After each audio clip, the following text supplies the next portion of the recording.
नमस्कार मेरे मित्रों, श्रोताओं, भाइयों और बहनों। इतने दिन से मैं वीडियो नहीं दे पा रहा। मुझे मैसेजेस मिले, व्हाट्सएप मिले, मेल्स मिले।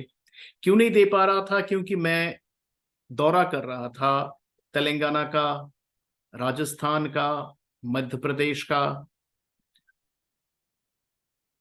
और छत्तीसगढ़ का। और मैं इस तरफ दिल्ली की तरफ भी मैं दौरा कर रहा था, ये समझने के लिए कि जो ये सेमीफाइनल कहा जा रहा था इस इलेक्शन को, ये जो 4-5 स्टेट में इलेक्शन हुए, इसको सेमीफाइनल कहा जा रहा था। तो इसका आकलन करने के लिए मैं लोगों के बीच घूम रहा था। एक्सक्यूज। अब क्या है कि जीत जो है बहुत बड़ी हुई है तेलंगाना के लिए। मैं पहले ही बोल रहा था कि बीआरएस जो है, वीआरएस को इस बार बहुत कड़ी टक्कर मिलने वाली है। बिकॉज सिर्फ एंटी इनकम्बेंसी नहीं है, जो परफॉर्मेंस रहा है केसीआर का in terms of development, in terms of growth, in terms of good life, in terms of good hygiene, good administration, I think कहीं ना कहीं उन्होंने बहुत बड़ी चूक कर दी। करप्शन के मामले बहुत ज्यादा बढ़े और जो आरोप लगे वो उनको ठीक से मैनेज नहीं कर पाए।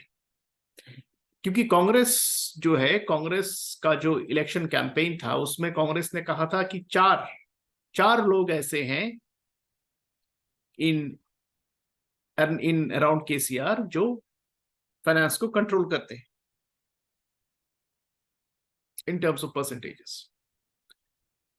और ऊपर से जो केसेस हुए उन पे, चाहे वो दिल्ली शराब कांड हो, तो कहीं ना कहीं एक बहुत बड़ा इमेज डेंट हुआ है। डेवलपमेंट जमीन पे कुछ था नहीं, तो लोगों में गुस्सा भी था। और उन्होंने भी कहीं ना कहीं ये गलती की कि उन्होंने फॉर ग्रांटेड चीजों को ले लिया।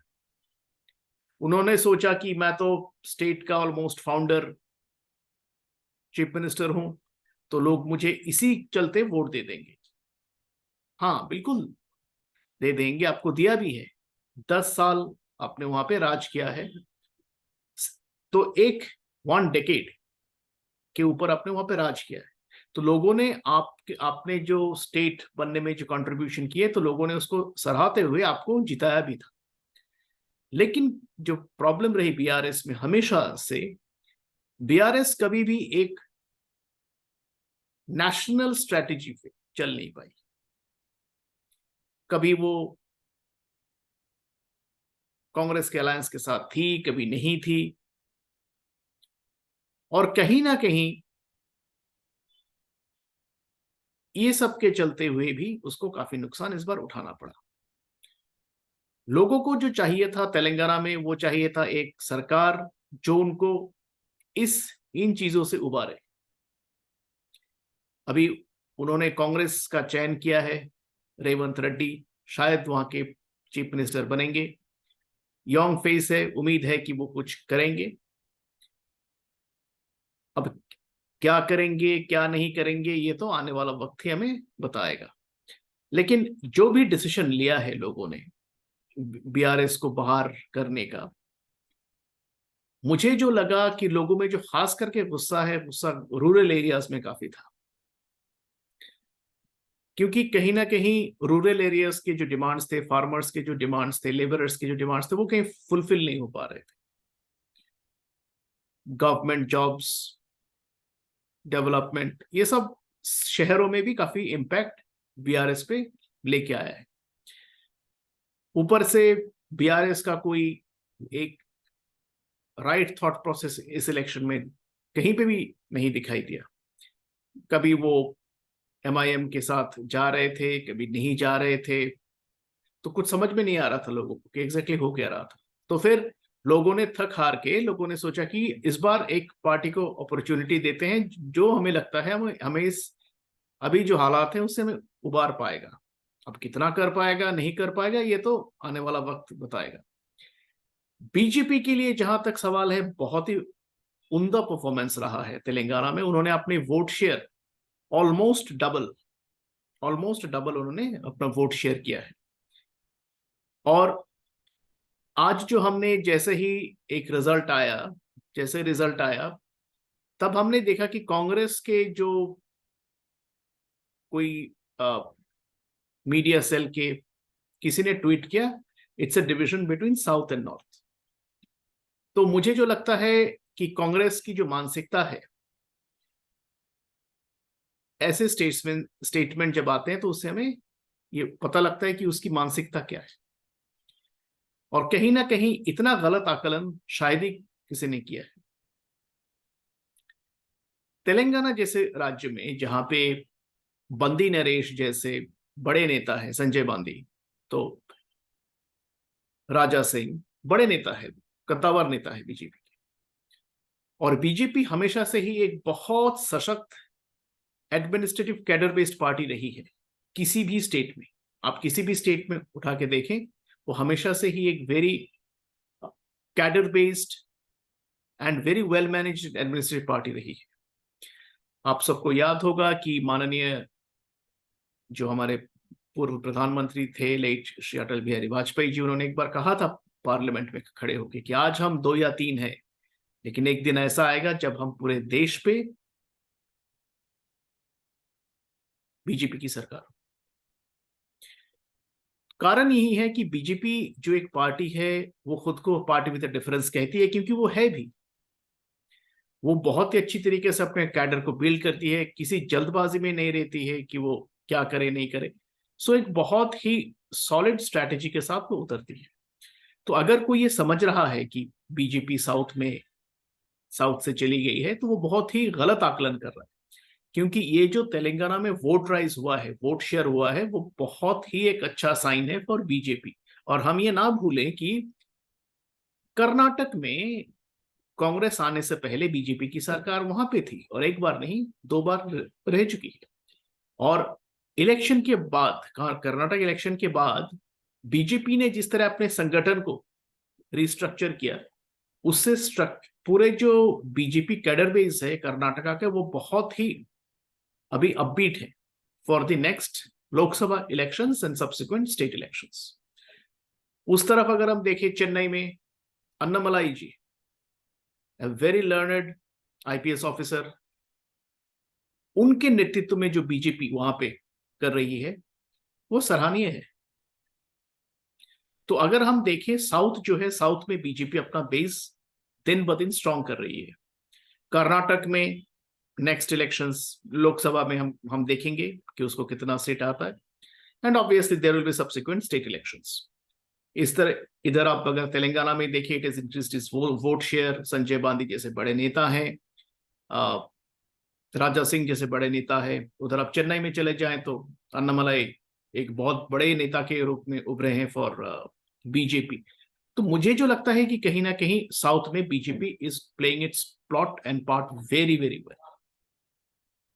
अब मैं आता हूं नॉर्थ, छत्तीसगढ़, मध्य प्रदेश और राजस्थान। छत्तीसगढ़ में जो है, छत्तीसगढ़ में भूपेश जी की सरकार थी, 2 टर्म उन्होंने किए।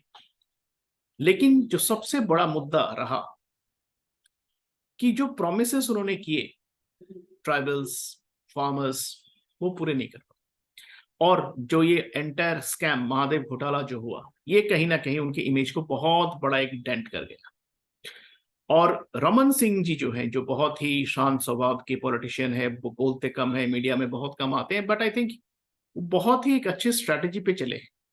उन्होंने जो बनता हुआ माहौल है इलेक्शन से ठीक पहले, उन्होंने इस चीज को अच्छी तरीके से भापा, और फिर उन्होंने अपनी जो स्ट्रैटेजी है, अपनी स्ट्रैटेजी को कनेक्ट किया with people in the rural basis. और जो ये करप्शन का एंटायर स्कैंडल है, कहीं ना कहीं in in cities like Raipur and other places इसका काफी डीप इम्पैक्ट हुआ है। लोगों में इसकी काफी चर्चाएं मैंने सुनी है। सो ये दर्शाता है कि अगर आप 10 साल कहीं पे हैं तो इसको आप ग्रांटेड ना ले, और एक अच्छे एडमिनिस्ट्रेशन के साथ आप सरकार को चलाएं। कमिंग टू राजस्थान, राजस्थान में कांग्रेस की जो हार है वो तो होनी ही थी। बिगेस्ट जो चीज रहा है, हमें पता है लाल डायरी के बारे में, करप्शन का कच्चा चिट्ठा, सचिन पायलट जिस तरीके से अलग हुए, उनके दृष्टिकोण और गहलोत जी के जो दृष्टिकोण है वो दोनों अलग थे। तो इसका भरपूर फायदा जो है बीजेपी ने उठाया। और हम हमेशा से ये जानते हैं कि राजस्थान एक ऐसा स्टेट है जहां पे गवर्नमेंट जो है वो चेंज होती रहती है विद इलेक्शन टू इलेक्शन। सो इस बार ये चैलेंज था गहलोत जी के लिए कि वो अपने सरकार को संभाल के रखें। ऊपर से जो एडमिनिस्ट्रेटिव लॉ एंड ऑर्डर जो फेलियर रहा है राजस्थान में in terms of women safety, in terms of Kanhaiyalal case, कहीं ना कहीं ये जो है ये बहुत बड़ा मुद्दा बना। और खास करके मैं तो बोलूंगा कि जो women voters, women and OBC and जो वीकर सेक्शंस, वो इन्होंने जो वोट दिए बीजेपी को, आई थिंक बहुत बहुत बड़ा एक डिफरेंस उन्होंने क्रिएट किया, बहुत बड़ा डिफरेंस, उसमें कोई डाउट नहीं। सो राजस्थान की जो सरकार है वो इसलिए, अगर वो क्योंकि हार गई, तो मेन जो चीज रही है that is because of administrative failure, corruption and obviously lack of development. Madhya Pradesh एक ऐसा राज्य जहां पे Shivraj Singh Chouhan ji has done record. उन्होंने शायद बीजेपी पार्टी वालों ने भी नहीं सोचा कि इतने बड़े नंबर लेके वो आएंगे, नहीं सोचा। लेकिन जो उनके प्रोग्राम्स थे, लाडली बहन और जो प्रोग्राम्स थे, बहुत ही अच्छी तरीके से इन सारे प्रोग्राम्स को जमीन पे उतारे गए। इम्प्लीमेंटेशन बहुत अच्छा रहा। मैंने जब अपने दौरे में लोगों से बात किया, वो काफी खुश थे इन प्रोग्राम से। और जो सबसे जो बड़ी चीज है, फिर से मैं आऊंगा वुमेन सेफ्टी पे, आई थिंक मध्य प्रदेश ने बहुत बहुत अच्छा काम किया है in context to women safety. तो फिर यहाँ पे अगर हम देखें तो वुमेन वोटर्स की हम एनालिसिस करें, तो फिर वुमेन वोटर्स ने बढ़ चढ़ के भाजपा को वोट दिया। मामा जी, प्यार से शिवराज सिंह चौहान जी को वहां पे हर कोई बुलाते हैं मामा जी, तो मामा जी पे मध्य प्रदेश के लोगों ने भरोसा किया, और ये पहली बार नहीं किया। तो उन्होंने इतनी अच्छी उन्होंने एक प्रोग्राम चलाई है, इतनी अच्छी उन्होंने एक दशा और दिशा दी है मध्य प्रदेश को, कि लोगों को उन पे बहुत बहुत ज्यादा कॉन्फिडेंस। खास करके मैं बोलूंगा एडमिनिस्ट्रेटिव जो मैकेनिज्म है, बहुत ही सुदृढ़ तरीके से उन्होंने चलाया। और जितने सारे स्कीम्स हैं, उन स्कीम्स को जमीन पे उतारे, उसको इम्प्लीमेंट किया, और इसकी अकाउंटेबिलिटी भी उन्होंने ली। तो यही कारण रहा कि शिवराज सिंह चौहान जी के नेतृत्व में मध्य प्रदेश में बीजेपी ने बम्पर जीत हासिल की। इधर अगर आप कांग्रेस को देखेंगे तो उनके पास कोई एजेंडा नहीं था, जैसे वैसे ही नहीं होता है उनके पास, तो एजेंडा नहीं था। दो कद्दावर नेता थे लेकिन एजेंडा नहीं था। तो कहीं ना कहीं ये सारे चीज जो है, सारे चीज बीजेपी के फेवर में गए। और शिवराज सिंह चौहान जी, आई थिंक अब जो है, अब वो नेशनल लेवल पॉलिटिक्स के लिए अब वो तैयार हैं। और उन्होंने अपनी जो कद है, सिर्फ मध्य प्रदेश के बीजेपी यूनिट में नहीं, पूरे ऑल इंडिया बीजेपी की जो ऑर्गेनाइजेशन है, जो वहां पे भी उन्होंने अपने कद को अभी बहुत बहुत बढ़ाया है। सो आई थिंक उनका अब सेंट्रल लीडरशिप में, अभी नहीं होगा बट आई थिंक कुछ सालों में उनका सेंट्रल लीडरशिप में आना तय है। तो ओवरऑल अगर हम इस इलेक्शन को देखें, तो कहीं ना कहीं कांग्रेस की जो हार की जो वजह रही है, तो डेवलपमेंट की कमी, एडमिनिस्ट्रेशन की कमी, एंड सेफ्टी एंड सिक्योरिटी की कमी। और जो उन्होंने जो और जो एक जो चीज उन्होंने की कि दे वेंट एंटी हिंदू। जितने सारे कमेंट्स आ रहे थे ये I.N.D.I.A. अलायंस से, ये सारे के सारे हिंदुओं के खिलाफ थे। और कांग्रेस जो कि उस अलायंस की बड़ी पार्टी थी, उसने इसका विरोध नहीं किया, रादर उसी के कुछ लोगों ने उसकी हिमाकत की। तो अगर आप इस तरीके की चीजों का अगर आप सपोर्ट करेंगे तो कहीं ना कहीं आपको तो इसका खामियाजा भुगतना ही पड़ेगा। कंसोलिडेशन ऑफ वोट का जहां तक सवाल है, कुछ लोगों ने मुझे पूछा क्या रिलीजियस ग्राउंड पे कंसोलिडेशन ऑफ वोट्स हुए? हाँ, जरूर हुए। कंसोलिडेशन ऑफ वोट अगर आप देखें तो आंध्र प्रदेश में माइनॉरिटी कंसोलिडेशन वोट जरूर हुए, क्योंकि लोगों को लगा ये कि कांग्रेस ने एक बहुत अच्छा नैरेटिव वहां पे खेला अंडर रेवंत रेड्डी की, अगर आप एमआईएम को देंगे तो कहीं ये बीजेपी को ना फायदा करते। सो जो वोट बैंक है, जो माइनॉरिटी वोट बैंक है, वो कहीं ना कहीं खिसक के कांग्रेस के पास चला गया, और इसका बड़ा खामियाजा जो है, खामियाजा बीआरएस को भी चुकाना पड़ा।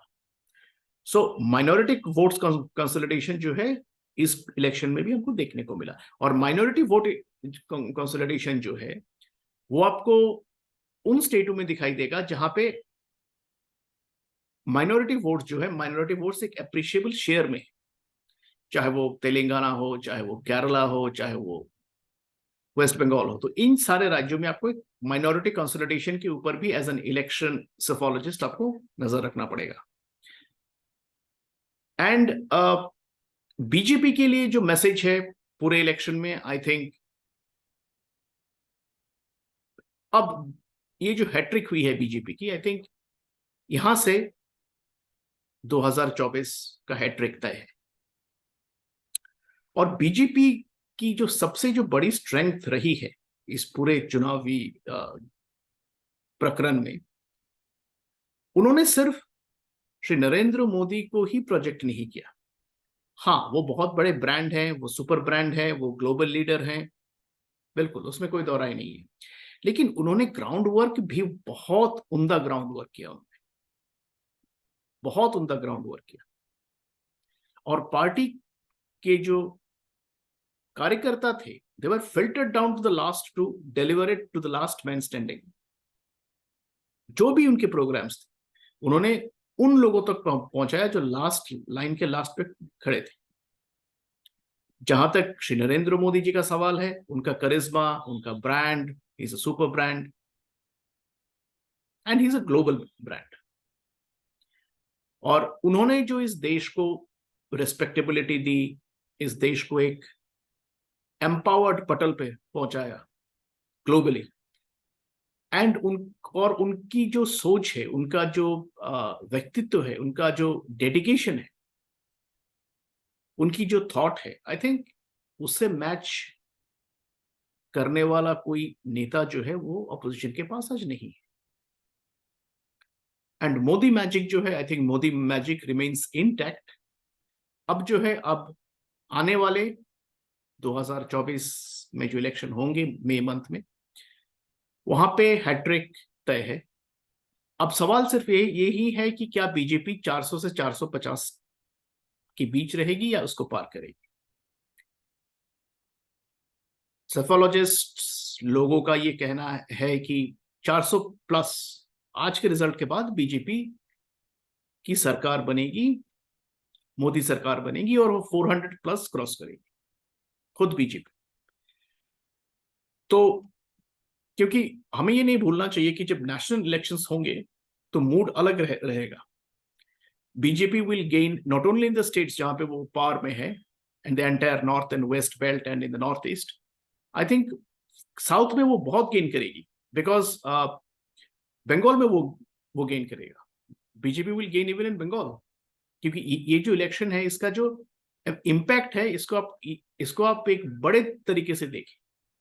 और जब नेशनल इलेक्शन हम लड़ेंगे, जब नेशनल इलेक्शन होगा, तब आपको दिखाई देगा कि एवरीथिंग इज, जो भी सेंटर है उसका है श्री नरेंद्र मोदी, एंड उनके पर्सनालिटी के आगे ऑपोजिशन को ढूंढना पड़ेगा कोई एक चैलेंजर, जो आज के दिन में नहीं है।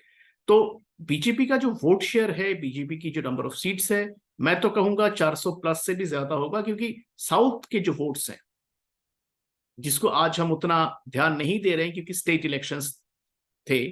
लेकिन अगर आप बोलेंगे तेलंगाना, कर्नाटका, खास करके तमिलनाडु, केरल में बीजेपी अच्छा डेंट कर रही है, सो वहां के भी जो सीट्स है वो भी काउंट होंगे। Bengal it will do well, north east obviously it will do well, and the north and west है ही। तो ओवरऑल अगर हम देखें तो श्री नरेंद्र मोदी का जो hattrick as a prime minister और बीजेपी का as at the helm of affairs of as a ruling party, I think ये हैट्रिक के बाद, ये जो स्टेट में हैट्रिक हुई, अब 2024 में हैट्रिक होना तय है। बस यही है कि क्या वो 400 से 450 सीट टच कर पाएगी, बस इतना ही देखना है। लेकिन मुझे जो लगता है कि वो इस आंकड़े को भी पार कर लेगी, क्योंकि ओवरऑल एक नेशनल कंसोलिडेशन जो है अब वो बीजेपी की तरफ होता हुआ दिख रहा है, एंड खास करके ब्रांड मोदी की तरफ होता हुआ बहुत ज्यादा ही दिख रहा है। तो उम्मीद है कि ये जो एक छोटा सा वीडियो था जहां पे मैंने कोशिश की कि मैं आपको बताऊं कि ये जो इलेक्शंस जिनको सेमीफाइनल कहा जा रहा था, इसका मायने क्या है, एंड गोइंग अहेड 2024 में बीजेपी जो है, BJP and the entire opposition के बीच जो फाइट होगी, तो उसमें बीजेपी का क्या है एंड ऑपोजिशन का क्या है, वो मैंने आपको समझाने की कोशिश की है।